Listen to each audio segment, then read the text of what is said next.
Hey y'all, so it is February 1st, beginning of Black History Month.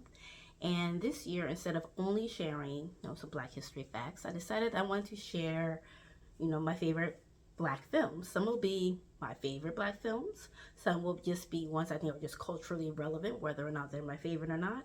And maybe I might throw in some that other people like that I just wasn't for me. But, always want to share awareness. And to start off with, I watched Rustin. The film came out in 2023, back in November. But with the celebration of Coleman Domingo getting his first Oscar nom, I was like, this would be the best time to start this off with. Yes. Now, if any of you guys are not aware of who Bayard Rustin was, I think this film is a good glimpse into who he was. And they chose, the backdrop of the March on Washington, which, for lack of a better word, was his magnum opus of his fight for freedom, being, an activist and, as a Black gay man. And I think it's also a nice glimpse into who he was, because when we think of March on Washington, we don't think of him as like the architect, the orchestrator of it all. We only really think about, Martin Luther King Jr. You maybe think of Mahalia Jackson singing, and then you think of things like that.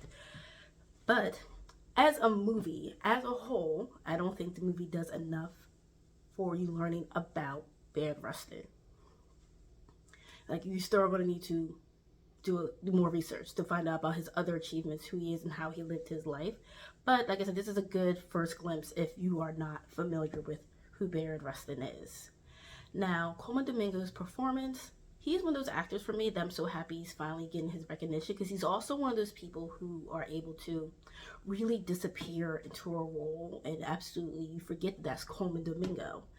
And another actor who's in this is Jeffrey Wright. He's in it. He plays Adam Powell, right? And he's also another actor who is really starting to get his recognition as well, because they just have this ability to really disappear into their roles. And I love that for them as another creative, as an artist, as an actor. I love that for them. But because they are able to disappear so completely, it has, I think, not just because of obvious racism, it has been harder for actors like them to be recognized outside of their roles. So you can be like, oh, look, that's Coleman Domingo, because you're not seeing it right away, because they just really disappear that way, because it's about the art for them. It's about telling the story. So I love that.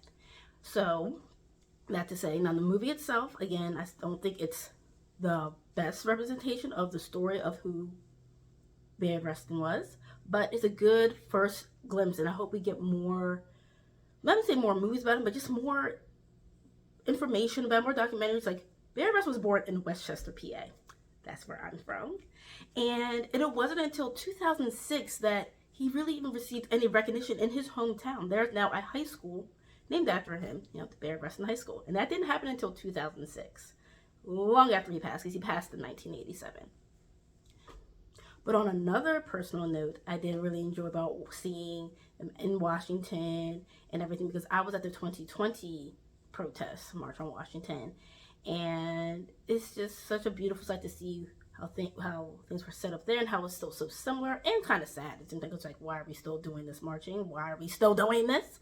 But aside from that, if you have not seen this film, I strongly recommend it, especially if you are not familiar at all with Bayard Rustin, or you just want to see a really good performance, because this Coleman Domingo is this movie. There are other, there are supporting actors, but it was directed by George C. Wolfe, who is also a theater person. And if you are also a theater person, you can see how this snapshot, how it could have played out on stage as well, just because of his directing style.